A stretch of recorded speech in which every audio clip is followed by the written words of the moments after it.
오늘 인사이드 스토리에서는 더불어민주당 소병훈 의원 모시고 지역 현안과 과제에 대해서 이야기해보는 시간 갖도록 하겠습니다. 의원님 안녕하십니까? 네, 안녕하세요. 네, 반갑습니다. 먼저 소병훈 의원님이 걸어오신 이력을 간단히 정리해봤습니다. 소병훈 의원은 군산 출생이시고요. 전주에서 중학교와 고등학교를 나오셨죠. 그리고 성균관대 철학과에 입학하셨고 도서출판 이삭, 또 도서출판 산하 대표를 지내셨습니다. 네. 이후에 새천년민주당 창당준비위원회 위원, 또 열린우리당 국정자문위원회 위원을 거쳐서 지금 20대, 21대 경기 광주시 갑 국회의원으로 활동하고 계십니다. 네. 먼저 저희 인사이드 스토리 시청자 여러분들께 인사 말씀 부탁드리겠습니다. 인사이드 스토리 시청자 여러분 안녕하십니까? 저는 너른 고을 광주 갑 출신 국회의원 소병훈입니다. 먼저 방금 말씀하셨지만 21대 국회는 일하는 국회를 표방하고 있고 우리 민주당에서는 1호 법안으로 일하는 국회 법안을 제출할 건데요. 네. 그런데 아직 일하는 국회가 완전하게 갖춰지지 않아서 우선은 그렇죠. 시청자 여러분께 죄송하다는 말씀부터 드리겠습니다.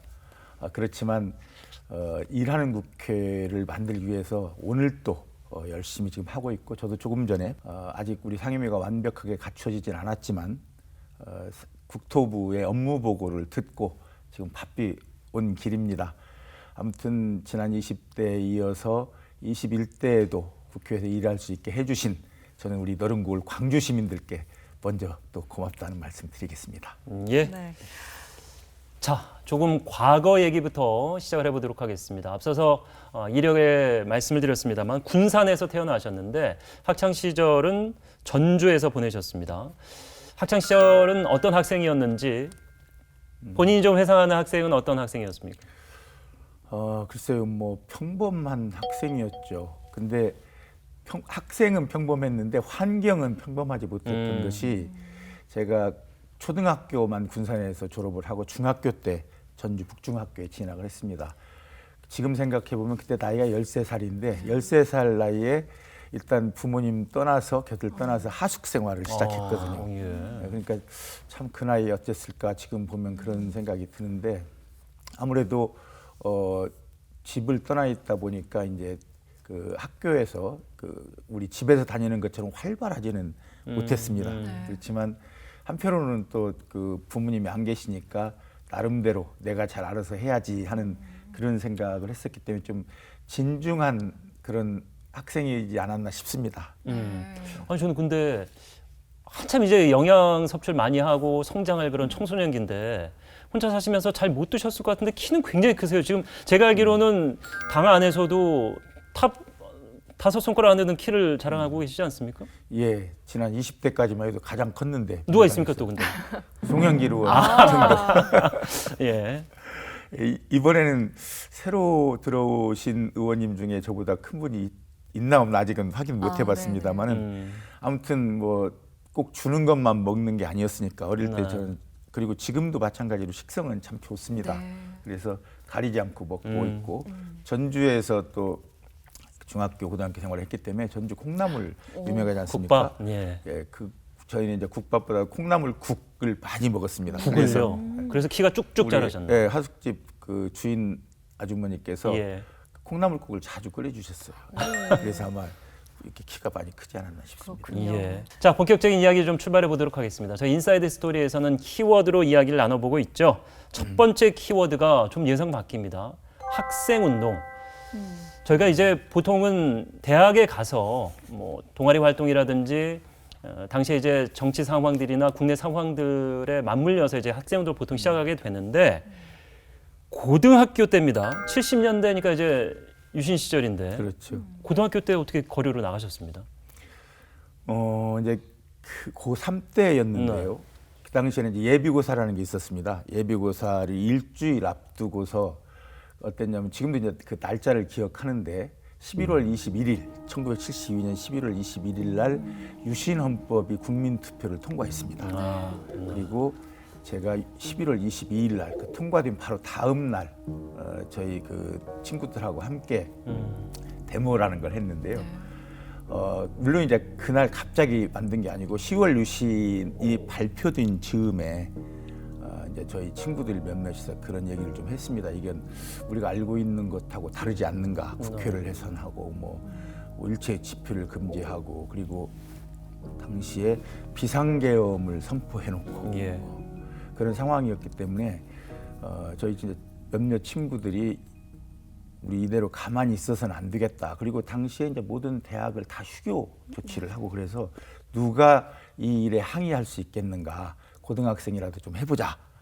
그런 생각으로 그 몇몇 주로 이제 하숙방 함께 쓰던 친구하고 그 얘기를 시작했고 그리고서 이제 1차로 그 투표 전에 사실은 예. 투표 전에 그 시위를 좀 하기로 했는데 1차는 실패를 했습니다. 왜냐하면 저희가 고3이어서 당시에는 그 학생회장을 고등학교 2학년 이제 할 때인데 예. 그 학생회장을 설득을 제대로 못했습니다. 네. 그래서 학생들 전부 나오는 것이 어려웠고 그러다가 이제 준비한 걸 가지고서 11월 21일 날 국민투표 통과하니까 그 다음 예. 날 이건 안 되겠다.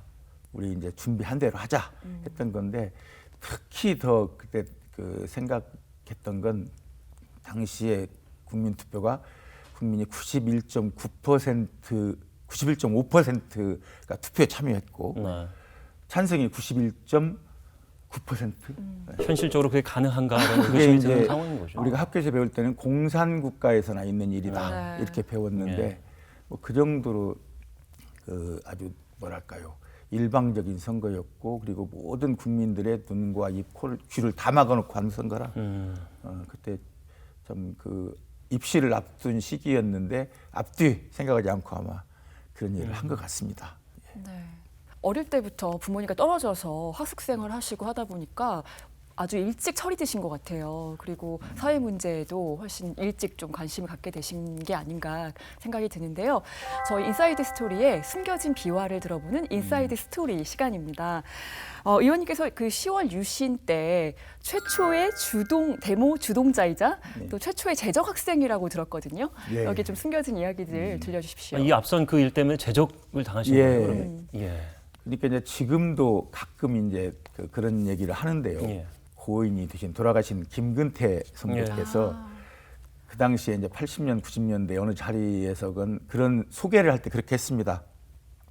10월 유신을 대한민국에서 맨 먼저 반대 데모를 했고 그리고 맨 먼저 1호 재적생들이다 이런 소개를 하셨는데 그때는 이제 물론 대학교가 모든 학교가 휴교 대학교가 그런 예. 상태라 아마 그런 의사표시 하기가 어려웠을 겁니다. 타지에 이제 중학교부터 오다 보니까 이제 책 읽는 거 이런 것을 좀 많이 했어요. 예. 친구들하고 어울리는 것보다. 그러다 보니까 이제 그 고등학교 고3 때까지는 그때는 이제 당시에 이제 월간지 예를 들면 이제 사상계 뭐 신동아 이런 월간지들을 읽다 보면 그때 그 시사 문제들이 많이 나왔습니다. 예. 시사 관련 문제들. 그런데 그때도 이제 친구들끼리 함께 읽다가 걱정을 좀 많이 했어요. 그 당시면 이제 박정희 정권인데 지금이야 상상하기 어렵겠지만 지금으로서는 정말 상상이 안 되는 그런 일들이 많았습니다. 그래서 이제 그런 부분을 친구들하고 같이 얘기하고 고민도 하고 그러다가 제 하숙방에서 밖으로 불빛 안 새나가게 그 문에다가 담요 쳐서 막고 그리고 이제 거기에서 일단 모의를 했는데 네. 제가 이제 지금도 그 한 마디씩 듣는 게 이제 친구들을 좀 데려왔거든요. 그 방으로. 그래서 원망을 좀 들으셨습니까 당시에? 그때 그런 원망을 가장 많이 들었던 친구가 예. 그 친구는 원망을 하지 않았는데 그 어머니께서 예.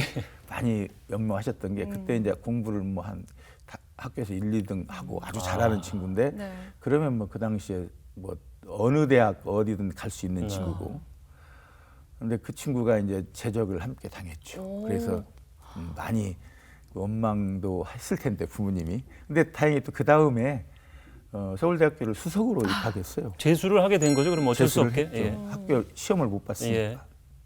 그리고 서울대 수석 합격을 했고 그리고 국회도 저보다 먼저 아. 17대 아니 그 누군지 네. 말씀 이게 좀 바로 해주시면 저희가 지금 카이스트 대학 부총장으로 있는 네. 최수찬 교수. 아, 네, 그러셨군요. 미국 라이스 대학에서 있다가 이제 17대 와서 국회에 들어갔고 그리고 예. 지금 이제 카이스트의 부총장으로 있습니다만 그 어머님이 많이 그 걱정을 하셨고 또 재미있는 건 그때 이제 무기정학 당한 친구들이 몇 있습니다. 그 중에 오용석이라는 친구가 있는데 그 친구는 대학교 이제 서울 법대를 들어갔는데 법대에서 면접을 보면서 성적이 안 좋았어요. 왜냐하면 무기정학을 당하면 이제 출석이 안 되잖아요. 출석 예. 점수가 안 나오니까. 예.